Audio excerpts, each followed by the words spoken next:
তাদের কাছে আমি জুলাইতে যাই দাবি আছে, যাদের জবান নেই তাদের কাছে আমার কোনো দাবি নাই। বাজানো একটু জবান খুলে করো না, আমার জবানের মালিক যিনি তিনি কি? এবার আপনারা বলুন, এই জবান দিয়া কি আমরা দুনিয়ার মানুষের প্রশংসা করব না আল্লাহর প্রশংসা করব?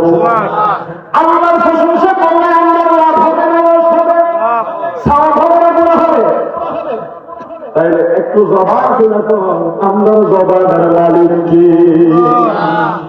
আমার আল্লাহ দয়া কইরা আমার মদিনার নবীর উপরে একটা কিতাব নাযিল করছে, যে কিতাবের নাম হইল আল কোরআন। জবান খুলে করুন মারহাবা।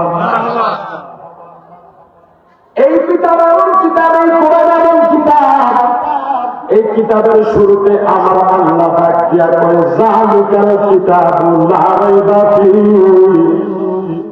এই কিতাবের ভিতরে কোনো সন্দেহ নাই, ভুল নাই। জবানটা খুলে করলাম মারহাবা।